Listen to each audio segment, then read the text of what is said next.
Hey, my name is April May. And Randall Haywood. And we are Sounds of A&R. Coming back to you guys with another weekly Wednesday video. So, we've been asked a lot about how we've come together as a group, how we started, how we were formed, how Sounds of A&R, aka SOAR, came about. So we thought we'd let you guys in on a little exclusive, and we're gonna tell you guys how we came about.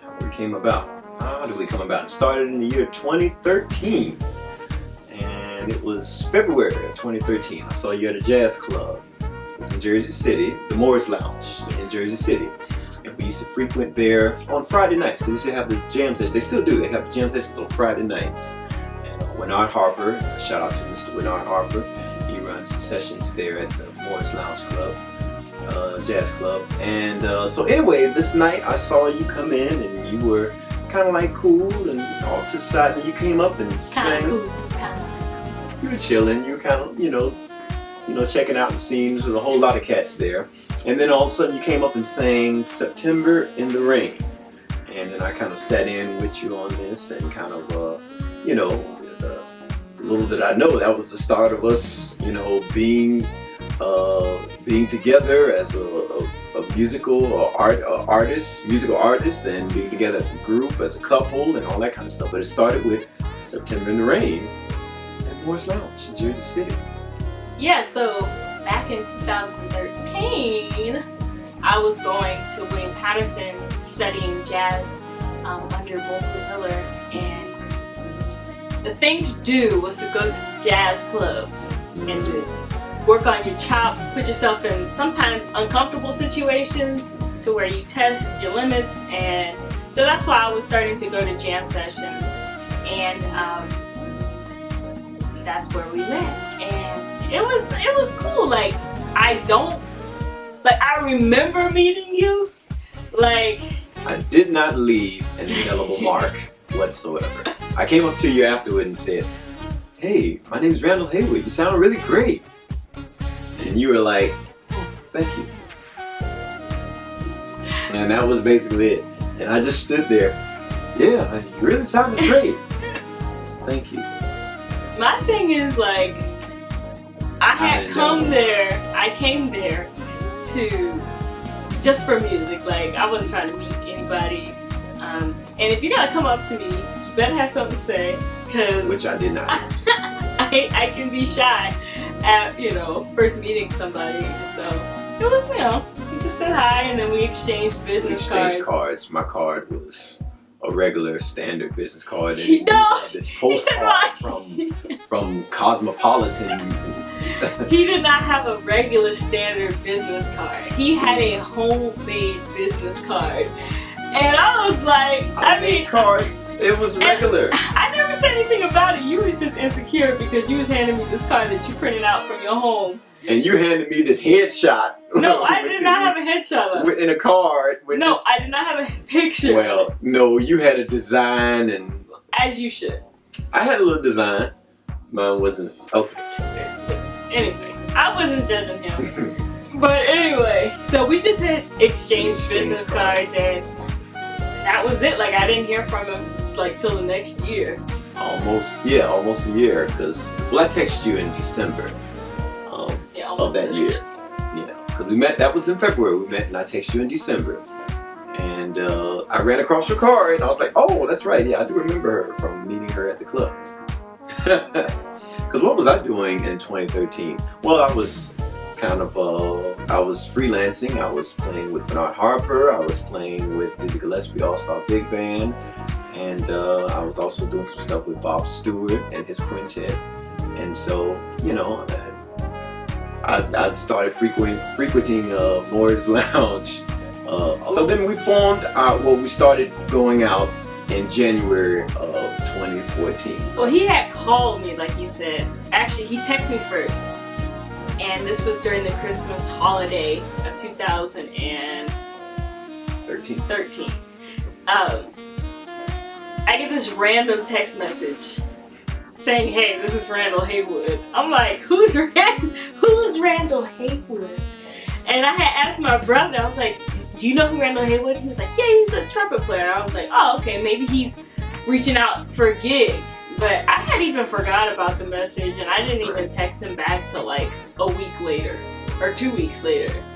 And then when he texted me, he was like, oh, hey, how are you? Would you like to talk? And I was like, no! Because I was like, I'm mad awkward.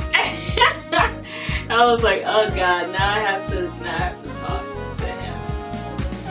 And he did call. He called. Yeah, we set up the time to talk, and then we had a nice conversation. It was a Monday. It was a Monday afternoon, Monday evening.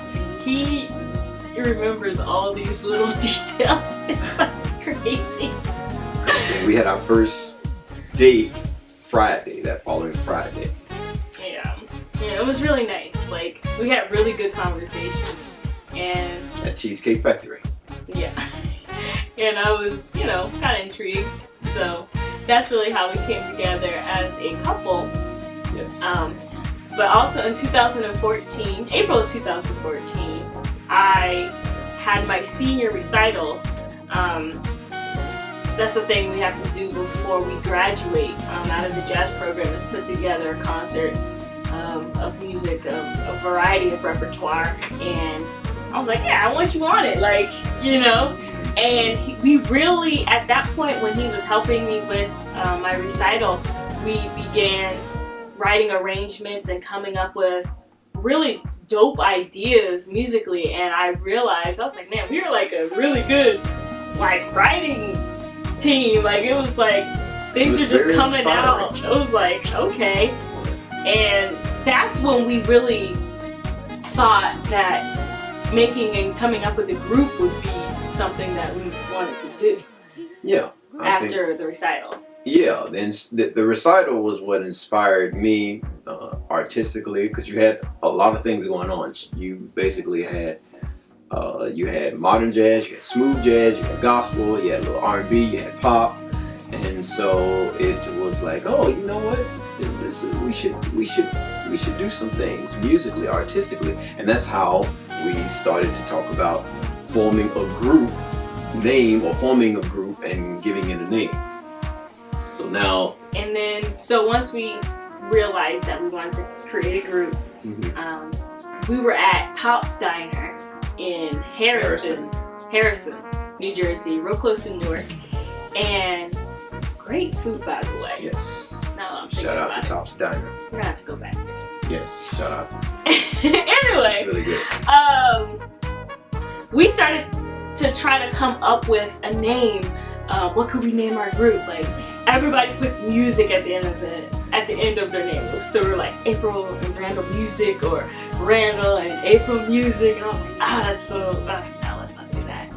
And then which he thinks that he did, but I came up with it. I said, how about we do Sounds of A&R? And I was like, okay, well, maybe not Sounds of A&R, maybe it would be Sounds of R&A if you want your name first, because I was like, I don't mind. And he was like, no.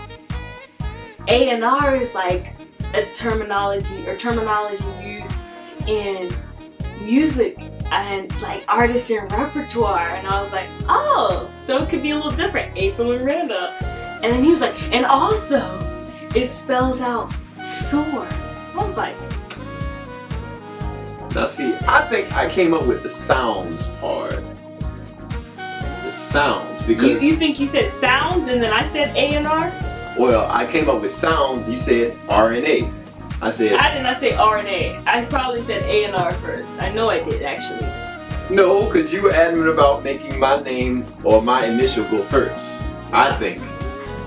Sounds of R&A. But I was like, flip it. Now, I do agree, yes, I said flip it because no, but then you act like A&R. I do agree. I was adamant about saying A&R. Okay.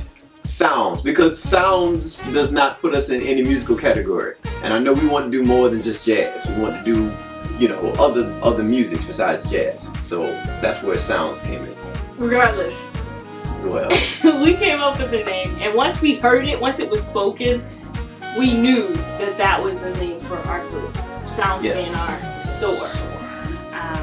And so that's really when it all began. We really started writing music and putting arrangements together, and we had the opportunity to release a single with the JT project, Horizon. Yes. And it did really well on the Billboard charts. Yes. Shout out to Jacob and Todd for number 14 on the Billboard charts. Number 17. 17. I believe. 17 on the Billboard charts. Smooth Jazz Billboard. Yes, number 17 on Smooth So Jazz. that was like a great like kickstart, and then we started doing our own project, and a self-released modern jazz album entitled Sounds of A&R. And we did both. We did 2 albums within a span of 6 months last year. We did a lot. Yes. We did a lot. One was a smooth jazz album, which is entitled Let's Stay Forever, and then the other one, and we released Let's Stay Forever in April of 2017, and then we released Sounds of A&R in the modern jazz world in July of 2017. So yes, we did 2 distinct jazz albums within about 4 months, basically. So yeah.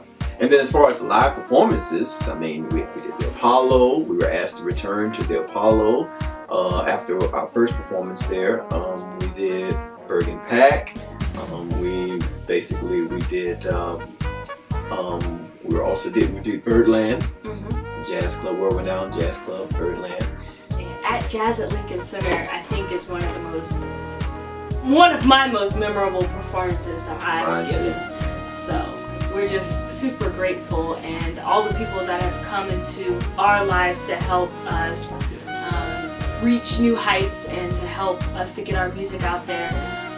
Our management team. Shout out to Sandra DeCosta and Andre DeCosta and Mr. Euless Cathy. Shout out to our management team. So thank you guys for checking this out and getting to know us a little bit. If you have any comments or questions, just leave them in the description box below, and we'll see you guys on the next video next Wednesday. Stay tuned for the next one from Sounds of A&R.